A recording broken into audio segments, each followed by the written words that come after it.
cuando el medio condiciona al hombre, el medio condiciona al hombre, digamos, está bastante, en las últimas décadas, bastante mal visto en las ciencias sociales porque se considera una explicación determinista. Entonces, algunos la han tratado de matizar y decir, bueno, no determina, eso que dijo Ratz del siglo XIX, no, bueno, además, condiciona o cosas parecidas, ¿no? Bueno, digamos, es mucho más lógico, ¿no? Eso lo dejamos por ahí por un lado. Por otro lado, es verdad que depende, una cuestión que se suele olvidar es el momento histórico. Las sociedades agrícolas son mucho más dependientes. Entonces, a veces yo he escuchado discusiones del siglo XV y no, que sí, que no. Decir, bueno, están hablando de cosas distintas. Acá yo estoy hablando, los ejemplos que doy son del siglo XIX y XX, pero en sociedades agrícolas, o sea, que es un intermedio. La respuesta actual, digamos, yo ya no tengo una respuesta así, pero una cuestión interesante para pensar es que vos tenés sociedades como Israel, por decir una, donde con una alta inversión de capitales y tecnología, digamos, esas condicionantes del medio son relativas. O Japón, no sé si se entiende, o sea, muchas de las veces decimos, no, las zonas áridas son más pobres, no necesariamente, ¿se entiende? O sea, depende de eso otro. Ahora,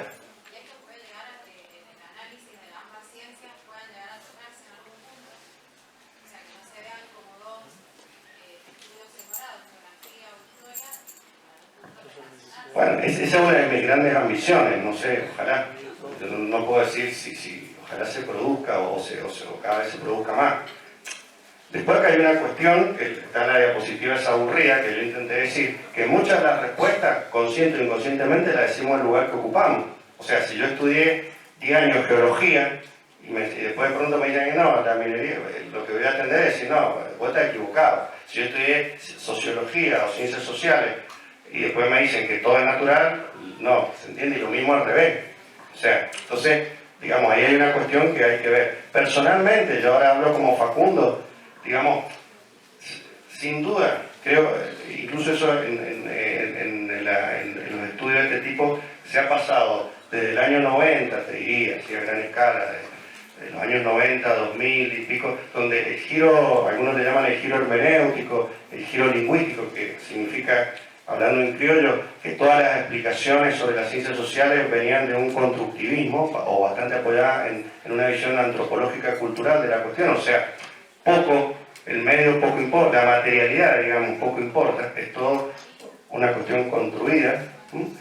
Y algunos, digamos, estamos en una etapa donde hay una rematerialización de algunos de las explicaciones. Eso significaría que se está llegando como a un punto de equilibrio, se podría llegar, donde, no, lo material también, nos hemos ido mucho para un lado, porque la verdad que si está la cordillera de los Andes y tal, y nos divide de Chile, algo nos influye, no es todo.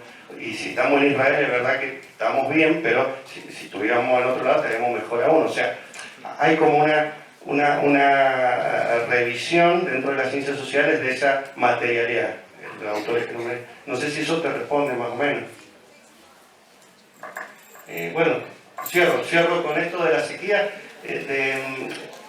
En México, acá tenemos a Paula, que ha vivido en México y puede dar más detalles que le interese de México, pero México, por su historia, es muy rica y muy interesante, porque para que se entienda lo que quiero decir, por ejemplo, cuando acá estamos poniendo las primeras áreas protegidas, emulando de alguna manera, o al modelo norteamericano, con el Nahuel Huapi, emulando a Yellowstone y demás, en México, por la cultura campesina, indígena, la Revolución Mexicana y demás, la mirada sobre esas áreas protegidas y sobre la naturaleza no estaba escindida, o estaba mucho menos escindida de la problemática campesina o indígena, aunque en ese momento lo indígena estaba medio subsumido dentro de lo campesino, ¿no? Entonces, si nosotros vemos las áreas protegidas y las políticas ambientales de México del principio del siglo, en la teoría, después cada una tiene su cualidad, son bastante similares a las que nosotros en los últimos años queremos llegar, que es decir, no, el guardaparque no es un policía que solo busca una conservación del ambiente sin personas, sino que las personas son parte, y los puesteros, indígenas que viven ahí, tienen que ser copartícipes y comanejar la reserva. Eso, que hoy es una novedad, hace 20 años acá en Chile, en otros lugares se da. La sequía en México y el análisis de la sequía también tienen una componente, digamos, de ese estilo, el estudio de la sequía y las fuentes que usamos y los abordajes. Y en el nordeste de Brasil, para ir cerrando también, nosotros tenemos ese es uno de los grandes artistas del nordeste, Borges, se llama como nuestro escritor, y hace una serigrafía, y hay toda una cultura popular, artística, culta o popular, y toda una serie de cuestiones donde las sequías del nordeste brasilero están imbricadas hasta en grandes revueltas como Canudos, un movimiento milenarista, bueno, y una serie de cuestiones que son bien interesantes para repensar otras cosas. No me quiero extender mucho. Bueno, si querés, vamos a cerramos acá. Y otras después seguimos. Abrimos un pequeño espacio de preguntas. Los que deseen pueden levantar la mano. Si miramos la serie temporal, el ciclo anual de precipitaciones en la remonta, que queda en el Valle de Uco, podemos ver que las precipitaciones se concentran en el semestre cálido, en los meses de verano, mientras que una estación ubicada en el norte de Neuquén, que bien podría ser una estación meteorológica ubicada al oeste de la cuenca del Río Grande, en el sur de Mendoza, tiene un régimen marcado invernal, con lo cual podemos discriminar y asociar distintas fuentes de humedad a distintos momentos en los cuales tengo la mayor ocurrencia de la precipitación. Entonces, tenemos dos caras de la misma moneda. Una es variabilidad climática asociada a lo que pasa en alta montaña, que puede oscilar entre periodos extremadamente quemadores y periodos con condición de déficit hídrico, como es el que estamos viviendo desde hace 10 años. Y después tenemos una variabilidad climática asociada a lo que pasa en el llano.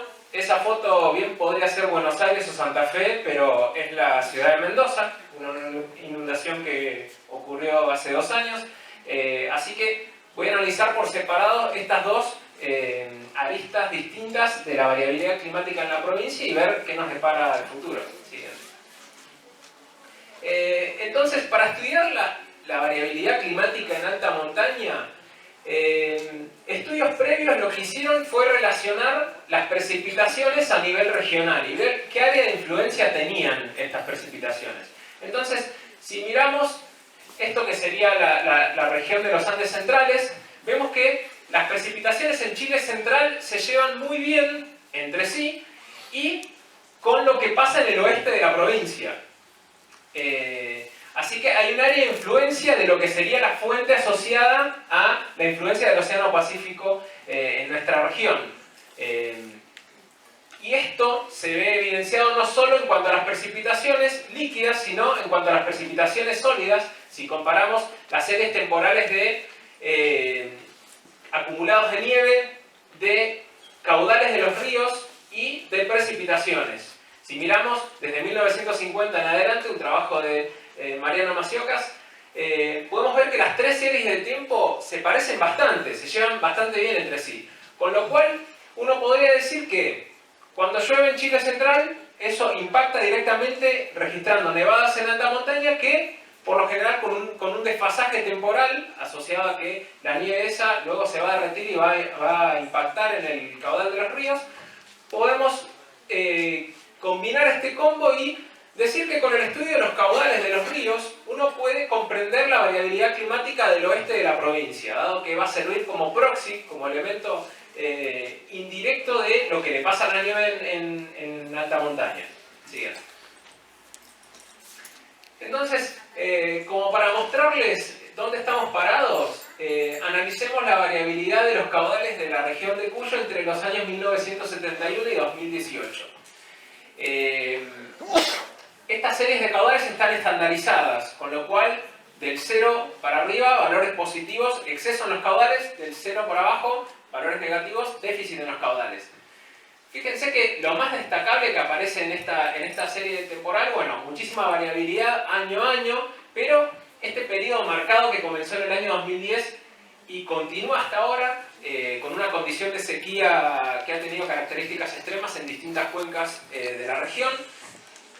Acá tenemos 15 estaciones de aforo en simultáneo, que podemos ver que las 15 series de tiempo se parecen muchísimo, casi que no hay diferencia. Resalté una al azar, pero fíjense que la variabilidad de las 15 estaciones de aforo es la misma. Entonces, eso me habla de la homogeneidad que tiene el clima en la región oeste de la provincia. Si nos vamos a cuantificar en simultáneo cuántas estaciones de estas de aforo estuvieron en condición de sequía o exceso, podemos ver que desde ya esta mancha amarilla, naranja y roja indica todo el periodo reciente de los últimos 10 años, marcando la condición de sequía hidrológica, algunos años en particular con algunas sequías puntuales bastante severas, como el año 1996, donde se registró, fíjense si vemos la cobertura de nieve en alta montaña, tuvimos un 18,5% de la acumulación normal de nieve, mientras que en el año 2002, que corresponde a un año con excesos en los caudales, fíjense que tenemos una cobertura con un exceso del 56% de nieve en alta montaña, lo cual da cuenta de esta variabilidad que tenemos en las condiciones climáticas regionales y también resalta lo inusual de este periodo seco que ya lleva 10 años consecutivos en el contexto de los últimos 40-50 años. Siguiente. Entonces, para analizar quién es responsable de esta condición de sequía hidrológica, bueno, volví a la serie esta que cuantificaba en porcentaje cuántas estaciones de aforo estaban en condición de déficit. El déficit lo puedo dividir en colores según si es un déficit moderado, extremo o severo. Y lo que vamos a hacer es una composición de estos eventos. Está animada, así que tomo como cota los meses en los cuales tuve por lo menos el 70% de las estaciones de aforo con condición de sequía, en cualquier nivel, sea severa, moderada o extrema. Entonces meto todo eso dentro de una misma bolsa y lo que puedo hacer es graficar variables en el entorno, variables climáticas o oceánicas. En este caso se me ocurrió graficar qué pinta tenía la anomalía de la temperatura superficial del mar. Y me encontré con este patrón. Y este patrón representa lo que son condiciones de un fenómeno denominado la Niña, que está marcado por un enfriamiento en las aguas del Océano Pacífico tropical. Ese enfriamiento impacta generando condiciones de mermas en las nevadas en alta montaña y eso impacta después al verano siguiente en condiciones deficitarias en los caudales de los ríos. Bien. Entonces, repito el proceso, pero ahora voy a mostrar otra variable que ya es un poquito más rebuscada, pero es la anomalía de altura geopotencial, que uno me dirá qué chino es eso, pero lo que marca es qué tan alta o baja está la presión, pero no a nivel de superficie, sino a un nivel medio de la troposfera, más o menos a 5.500 metros de altura. Esa anomalía de altura geopotencial la grafico para el nivel de 500 hectopascales. Y me encuentro con esta anomalía positiva en justamente esta región. ¿Y qué tiene esa anomalía de particularidad? Funciona como si fuera una piedra bloqueando el flujo de un río. Entonces, como les dije que el clima del oeste de la provincia estaba influenciado por los sistemas de presión y los sistemas de mal tiempo y las fuentes de humedad que vienen del Océano Pacífico, imagínense que si yo pongo una piedra acá y espero que un sistema de mal tiempo venga a dar nevadas en alta montaña, no lo voy a lograr. Porque justamente está este mecanismo que hace que los sistemas de presión se desvíen. Con lo cual voy a estar favoreciendo condiciones que inhiben las precipitaciones niveas en alta montaña y por lo tanto generan condiciones de sequía en los caudales. Siguiente. Ese vendría a ser como un mecanismo que explica la variabilidad interanual, porque no podemos justificar 10 años consecutivos de periodos de la Niña, porque no es así. Los eventos El Niño y la Niña oscilan con una periodicidad de 3 a 7 años. O sea, responden a variabilidad climática interna del sistema climático. Siempre existieron eventos en El Niño y La Niña y siempre oscilaron de esa forma. Ahora, para analizar algo que me explique la variabilidad más a largo plazo de los caudales de los ríos, tengo que empezar a pensar en un forzante remoto, también en la zona tropical del planeta, que se asocia a la circulación de Hadley. No sé si todos saben lo que es, pero es un mecanismo de transferencia de calor entre los trópicos y el polo.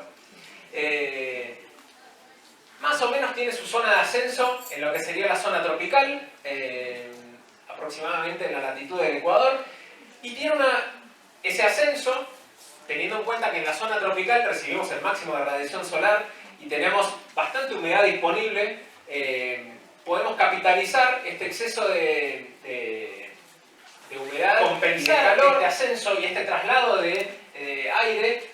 Hay un descenso en latitudes medias. Más o menos está entre 30 y 35 grados sur, la rama de descenso de la celda de Hadley. Esto se repite tanto para el hemisferio sur como para el hemisferio norte. Bueno, ahora pensemos que por culpa de las emisiones de gases de efecto invernadero estamos alterando los patrones de circulación atmosférica. Entonces, esta rama de descenso cada vez se ha movido más hacia el sur a lo largo del tiempo. Y ese movimiento más hacia el sur, a lo largo del tiempo, lo que ha hecho es expandir las regiones semiáridas del planeta. Y justo, adivinen en qué latitudes está la provincia de Mendoza, anda por acá. Así que este es otro de los mecanismos que favorecen las condiciones deficitarias en los caudales de los ríos andinos. En el marco de un proyecto que se denomina STEMS, nosotros estamos investigando y tratando de analizar las perspectivas basadas en registros paleoambientales a partir de anillos de árboles y tratar de proyectar a futuro qué tendencias vamos a tener en la hidroclimatología regional. Ahora sí, siguiente. Entonces, acá tenemos un índice que calcula la expansión de la celda de Hadley. Entonces, me posiciona para cada uno de los años, desde 1900 hasta 2010, tengo la posición de la rama de descenso. Entonces puedo ver la evolución y puedo ver que cada vez me cae más al sur esa rama de descenso de la celda de Hadley, a partir de varios conjuntos de datos. Miren cómo es la tendencia del caudal del río Mendoza. Ven que se parecen bastante estas tendencias. Entonces uno podría pensar que este mecanismo de largo plazo que está generando una expansión de la zona de subsidencia, pensemos también que la rama de descenso, al generar subsidencia, está inhibiendo procesos de ascenso y convección y formación de precipitaciones, así que esto sin duda va a impactar en lo que serían la generación de precipitaciones níveas en alta montaña, y eso mismo va a impactar indirectamente en los caudales de los ríos andinos. Si graficara, en vez de la serie del río Mendoza, graficara cualquier otra serie, la serie del río Tupungato, Tunuyán, la que fuere, van a ver esta tendencia de largo plazo. Esta serie, de nuevo, desde el año 1909 hasta el año 2018. Entonces, recientemente también presentamos un trabajo en un congreso importante en Europa, en el cual analizábamos no solo lo que pasa en los ríos andinos, sino lo que pasa en las precipitaciones en Chile central y Patagonia norte. Y nos encontramos con un patrón que desde el año 1890 hasta el año 2016 tenemos en promedio 30 milímetros menos por década, asociado a esta expansión de las zonas tropicales, de las zonas semiáridas, y esta generación de subsidencia e inhibición de la precipitación en esta región. Así que Homera siempre va a estar pensando ahí qué demonios sucede entre los trópicos y la precipitación de los Andes centrales. Siguiente. Bueno, con esto barrimos lo que sería la precipitación en el oeste de Argentina. Ahora, otra variable que le interesa mucho al caudal es la temperatura, porque yo puedo tener toda la nieve que quieran en alta montaña, pero si tengo una anomalía de 5 o 10 grados negativa, o sea, más frío que lo normal, esa nieve se va a quedar ahí, no se va a derretir. Entonces, si no se derrite, no va a ir al caudal y, por lo tanto, yo a pesar de tener nieve, puedo generar condición de déficit por culpa de la temperatura. No obstante, las tendencias a largo plazo de lo que es la isoterma de 0 grado en la región andina muestran una tendencia positiva hacia un incremento en la altura de ese nivel. La isoterma de 0 grados es la que me marca el límite entre tener agua líquida en una altura inferior a ese nivel o tener cuerpos de hielo a una altura superior a ese nivel. Entonces, fíjense que esa línea de equilibrio cada vez la encuentro más alto a lo largo del tiempo. Con lo cual estoy dejando una superficie cada vez más grande que está sometida a un calentamiento y un derretimiento, ya sea de nieve estacional que haya caído en el invierno o cuerpos de hielo que hubiera más abajo de esta altura. Y esto es resultado de la tercera comunicación nacional del año 2015. Hay tres líneas. Una corresponde a lo que sería la región andina norte de las provincias de La Puna, Catamarca, Jujuy, Salta, mientras que la línea naranja ya es provincias como La Rioja, San Juan y Mendoza, donde se ve que la isoterma de 0 grado, obviamente en región mucho más tropical, la encuentro mucho más arriba, y el promedio de las dos regiones me da esta tendencia positiva, así que el cambio es bastante importante y es para tener en cuenta. Siguiente. Así que esas vendrían a ser las dos componentes que entran en juego a modular la variabilidad de los caudales en la zona oeste de la provincia. Ahora bien, miremos la otra cara de la moneda, que serían las precipitaciones en el llano. Y tomé como, por ejemplo, los datos de la estación CRISIT, que es donde trabajamos. Así que miren bien esa serie de tiempo. Y en línea roja yo puse el valor medio de lo que sería el acumulado promedio en la estación CRISIT año a año. Está cercano a los 250 milímetros. Algo para tener en cuenta es que nunca en los últimos 36 años de datos, un año llovió el promedio.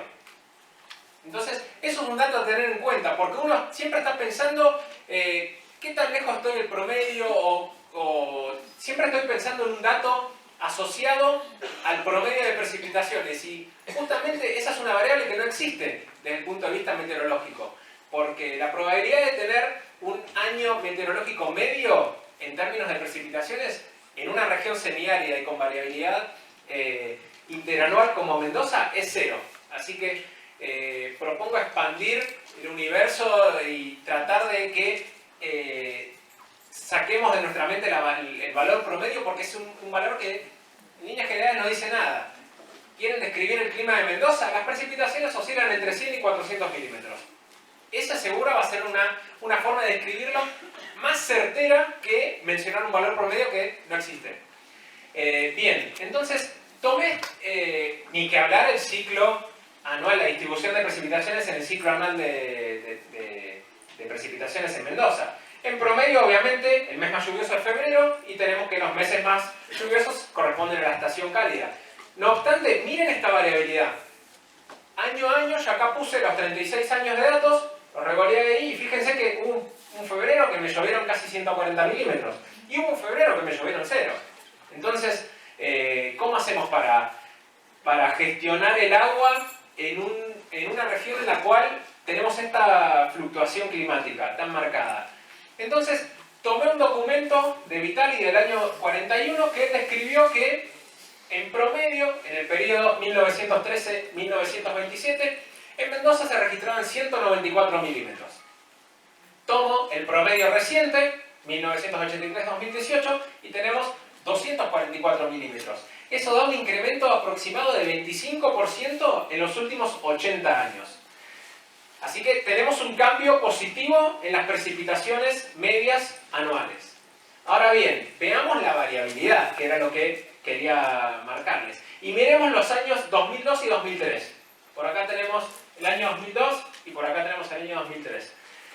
331,8 milímetros en el año 2002, 35% extra respecto al promedio. En el año 2003, 111,2 milímetros, 55% por debajo del promedio. Entonces, en 2 años tuvo una variabilidad del 90% de las precipitaciones del Gran Mendoza, y me parece que este cambio es el verdadero cambio climático en Mendoza. Tratar de analizar cómo está cambiando la variabilidad.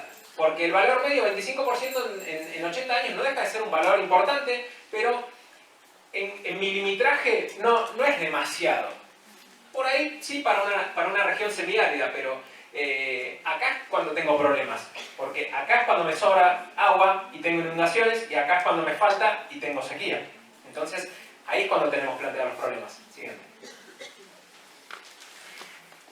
Puse llano entre comillas porque voy a chusmear un poco lo que pasa en Uspallata, pero lo que analizo acá son la cantidad de días con precipitaciones extremas, precipitaciones que están por encima del percentil 90. Fíjense que la tendencia en Uspallata es positiva y la tendencia a nivel provincia también es positiva. O sea que a lo largo del tiempo tiendo a registrar más eventos de precipitación extrema. Y el volumen total asociado... Por ejemplo, quiero saber cómo va a estar el clima en Mendoza hacia fin de siglo. Entonces tomo el periodo 2080-2100, por ejemplo. O quiero saber cómo va a estar Mendoza en el futuro cercano. Y mi futuro cercano es 2020-2050. Bien. Esto sería una forma de análisis.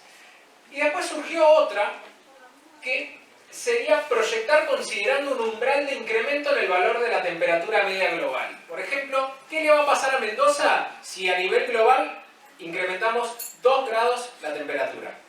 Esos son los dos enfoques. Voy a tratar de abarcar los dos. Siguiente. ¿Qué es un escenario? Porque si vamos a hablar de futuro, tenemos que pensar en construir un futuro hipotético y tratar de identificar qué posibles caminos va a tener la humanidad o el planeta en líneas generales. Google me dice que esto es un escenario. Siguiente. A nivel climático, un escenario es una descripción plausible de cómo el futuro podría desarrollarse, basado en un conjunto de suposiciones coherentes e internamente consistentes respecto a los principales mecanismos de cambio, por ejemplo, tasa de cambio tecnológico, precios y sus relaciones. No son ni predicciones ni pronósticos, así que eso es algo a tener en cuenta. Yo a un modelo climático puedo ponerlo a funcionar y me va a decir que el 23 de agosto del año 2071 va a haber sonda en el llano. Eso es falso. Es un dato que me va a dar el modelo, sí, porque es matemática y va a resolver ecuaciones y me va a dar esa información, pero no puedo tomarla como una predicción o un pronóstico.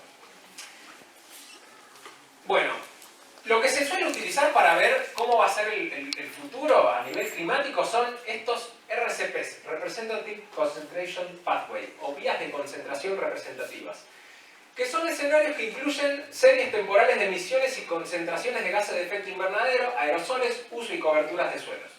Entonces, cada RCP va a proveer uno de los muchos escenarios posibles que darían un forzante radiativo en particular. Entonces, futuros va a haber infinitos, pero para los informes de cambio climático se fijaron 4.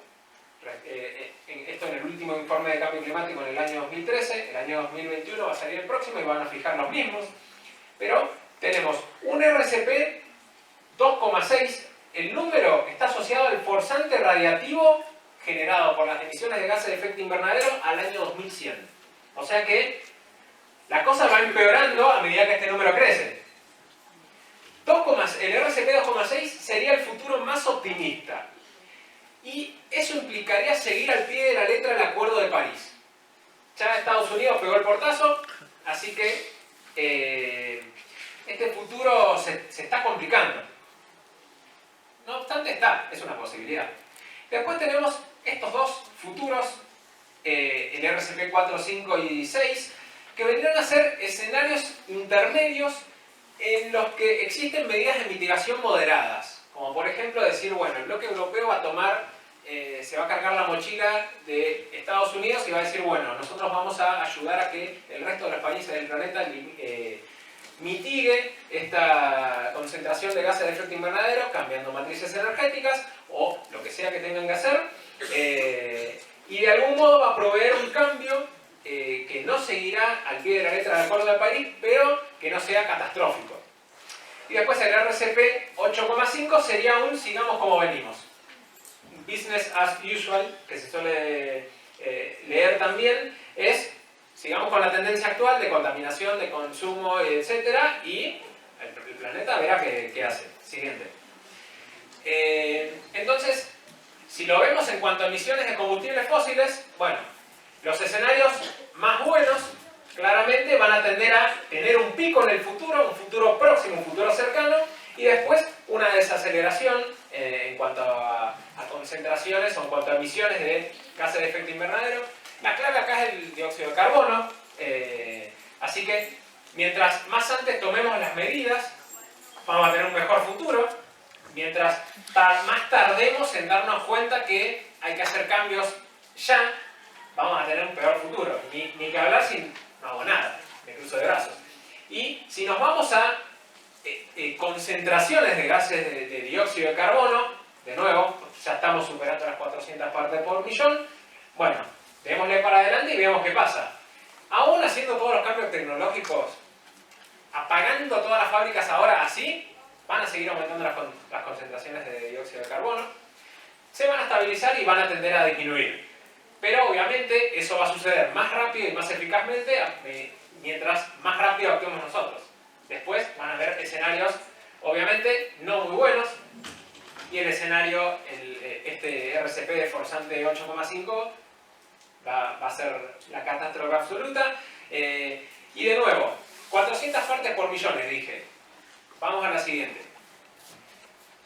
¿Qué significa tener 400 partes por millón de dióxido de carbono? Porque por ahí es un número que pasa volando.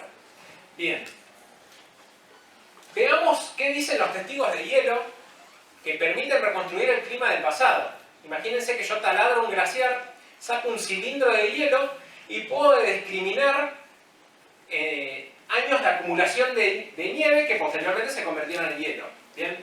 Entonces, dentro de esas capitas de hielo va a haber burbujas de aire congeladas. Y esas burbujas de aire van a tener información sobre la concentración de gases en el pasado. Entonces yo puedo establecer una datación del clima del pasado en función de la concentración de los gases que tienen estas pequeñas burbujas.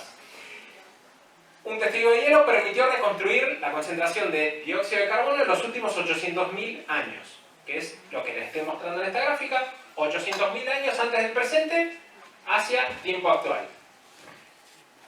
O sea que, y nosotros estamos parados, ya casi que me voy de escala, allá arriba.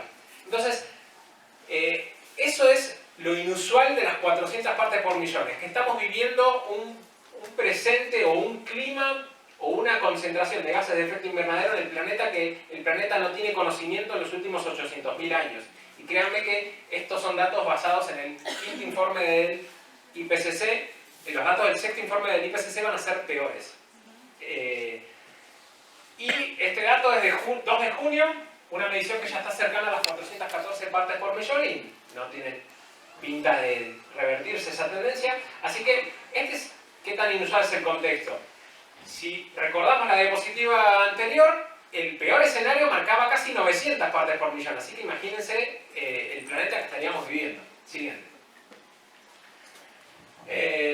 Así que, mirando hacia el futuro, estas concentraciones de gases, cada vez que hubo un incremento en las concentraciones de dióxido de carbono, hubo un incremento en la temperatura del planeta, y eso está sucediendo ahora y va a seguir sucediendo hacia el futuro.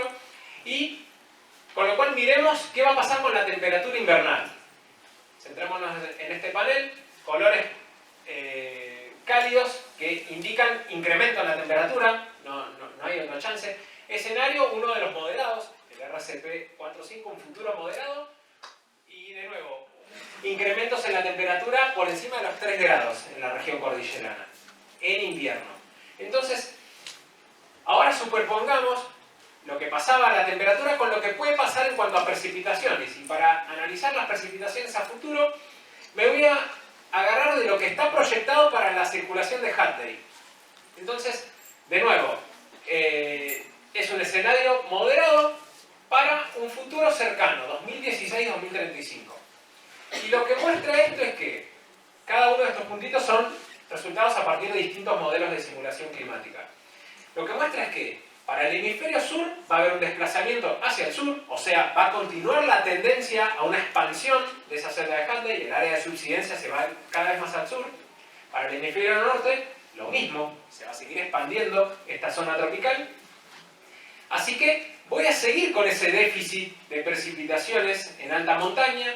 Lo que me va a generar el aumento de la temperatura es que la nieve se derrita antes. Entonces me va a alargar el agua antes, voy a tener el hidrograma medio adelantado. Voy a recibir el agua ya no en verano, sino hacia fines de la primavera.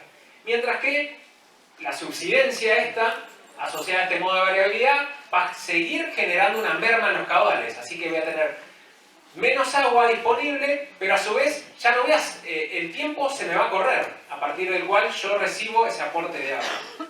Ese es el panorama futuro, siguiente. Bueno, en cuanto a temperatura media no me voy a detener demasiado, pero mirando el peor escenario de todos y el horizonte de tiempo más lejano, hacia fin de siglo, tenemos entre 4 y 6 grados de incremento proyectado, siguiente. En cuanto a los días con heladas, que se consideran, son heladas meteorológicas, así que temperatura mínima por debajo de 0 grados, tenemos una disminución marcada en esta cantidad de días con heladas, más marcada obviamente en el escenario más catastrófico, o sea, mayor incremento de la temperatura. Siguiente. Acá tenemos lo que habla de las noches tropicales, las noches en las cuales la temperatura mínima siempre está por encima de 20 grados. Fíjense que el panorama más complicado obviamente lo va a tener el llano. Las zonas de alta montaña van a estar todavía un poco más atemperadas, pero en el peor de los escenarios, incluso en el mejor de los escenarios, vamos a ver registrados cambios en las noches tropicales. Siguiente. En cuanto a la precipitación media, acá hay muchas dudas sobre lo que va a pasar. Yo no le creo mucho a la resolución de los modelos, porque estamos hablando de puntos de grilla o puntos de retícula que son bastante grandes. Pensemos que esto tiene que resolver las ecuaciones que rigen la atmósfera para todo el planeta y para de acá a 100 años. Entonces, estamos hablando que requerimos una capacidad computacional muy grande. Por suerte, la tecnología avanza, y a medida que avanza la tecnología, podemos obtener modelos en los cuales ese píxel o ese punto de retícula cada vez es más chiquito y representa un área más pequeña. Entonces, yo ya puedo empezar a ver procesos más regionales, ¿verdad? Entonces, este escenario que me dice de este punto para acá vas a tener incremento de las precipitaciones y de este punto para acá, no sé si es tan así. Seguro, el llano va a recibir más precipitaciones a futuro y alta montaña va a recibir menos. Pero esa línea de transición, ahí va a estar la disyuntiva de dónde. ¿Hasta dónde va a llegar? ¿Gran Mendoza va a tener más precipitación o menos? ¿Uspallata? ¿Dónde va a ser este límite? Bueno, cuestión que el límite existe. San Martín acá y está ahí entre medio. Vamos a ver qué pasa. Siguiente. Bueno, en cuanto a la precipitación extrema diaria, de nuevo, si nos vamos a cualquiera de los dos escenarios, un incremento en estos eventos de precipitación extrema diaria. Pensemos que si Mendoza, no sé, yo no soy de Mendoza, yo vine acá a vivir hace 5 años, así que no conozco cómo era Mendoza hace 30 años, pero pensemos en cómo va a ser Mendoza de acá al 2099. Puede ser cualquier cosa, puede ser lo que se le ocurra, pueden pasar autos volando o nada, puede ser la nada misma. Bueno, esa Mendoza, que yo asumo va a ser altamente urbanizada, va a sufrir eventos de precipitación extrema diaria cada vez más frecuentes, así que va a tener serios problemas. Siguiente. Y otra cosa que marca la variabilidad, este es el cambio de nuevo. Acá está la disyuntiva, con un enfoque un poquito más regional en cuanto a dónde está el límite de las tendencias positivas y negativas. Y estos son cambios proyectados de la precipitación a nivel verano. Fíjense que en esta zona un aumento en la precipitación, en esta zona andina un déficit en las precipitaciones.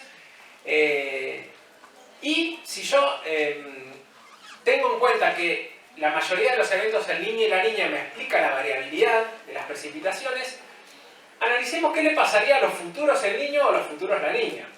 Y la cuestión es que si miramos la frecuencia actual de eventos extremos, El Niño y La Niña, la estadística me dice que tengo un evento extremo cada 23 años. Al futuro vamos a tener un evento extremo cada 13 años. Así que pensemos que lo mismo le va a suceder a la precipitación, va a reaccionar, si aumenta la variabilidad de lo que pasa en el Océano Pacífico tropical, seguro van a aumentar la variabilidad de las regiones que son impactadas a través de teleconexiones por esos fenómenos. Entonces, haciendo cuentas este combo, de nuevo, recurro a Vitali, en el verano, entre 1913 y 1927, aproximadamente llovían 136 milímetros. Ahora, en el periodo actual, en el verano, 171 milímetros.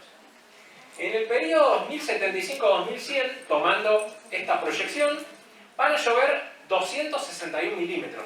Eso es lo que indica la proyección. Entonces, estamos hablando de un incremento de 50% en los valores de lluvia de verano en los próximos 90 años.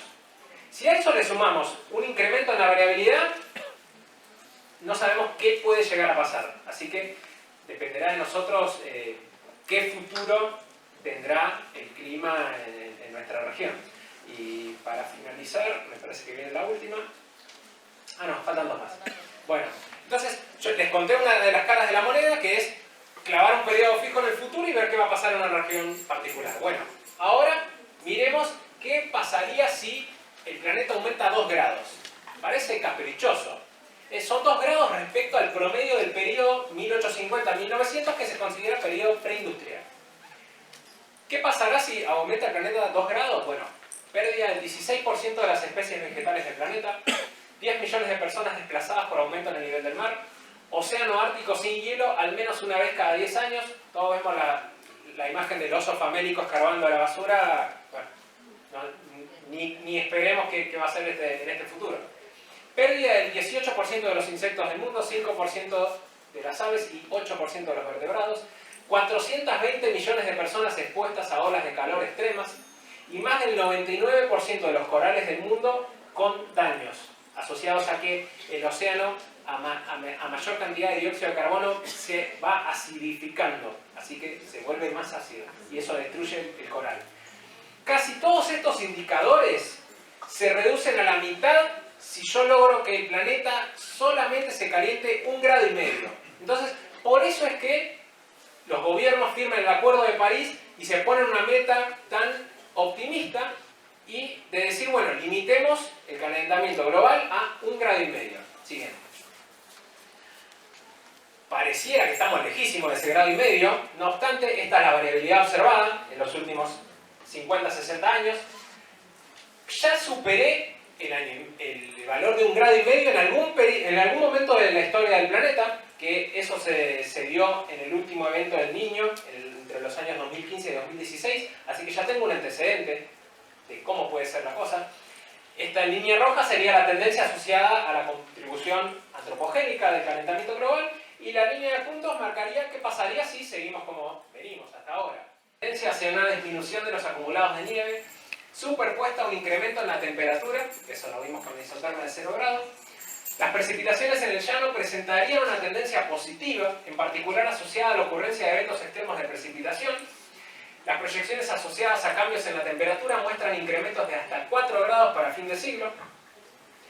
Ambas tendencias dan como resultado una configuración que exige optimizar el agua proveniente de los caudales de los ríos andinos, implica un incremento en el riesgo de aludes e inundaciones urbanas y llama a mejorar las investigaciones en materia de calidad y cantidad de agua subterránea, porque hasta ahora derrite, viene por el caudal, lo agarra en potrerillos y esa es el agua que tengo. Y abajo nuestro, ¿qué pasa? ¿Cuánta agua hay? ¿Dónde está? ¿Qué calidad tiene? Si está salina o no. Me parece que por acá viene la cosa como para complementar, porque la lluvia del llano yo no la puedo capturar, porque es totalmente aleatoria. Son tormentas aisladas que se forman acá, llueve en la valle, no llueve acá, llueve en Junín, llueve en Rivadavia. ¿Cómo para capturar un evento así aislado? En cambio, pensemos que esa agua infiltra, y infiltra y llena un acuífero del cual sé poco y nada. Entonces estaría bueno empezar a meter el ojo ahí. Siguiente. Rompí la máquina. Antes de decir gracias, esta es la cuenta de Twitter que manejamos en el programa regional de meteorología de Yanigla. Si siguen a meteoro-mdz, va a haber cosas interesantes sobre clima y demás, y discusión, datos de ocurrencias de eventos extremos y demás. Y está el link con los datos de la página web de nuestro departamento. Ahí pueden ver los perfiles de todas las publicaciones, todos los resultados que están acá utilizados. Son la mayor parte de publicaciones de nuestro grupo de trabajo, van a encontrar todas las publicaciones ahí y cualquier cosa nos piden, la charla está disponible porque son todos datos públicos, así que bueno, me despido, muchas gracias por la atención.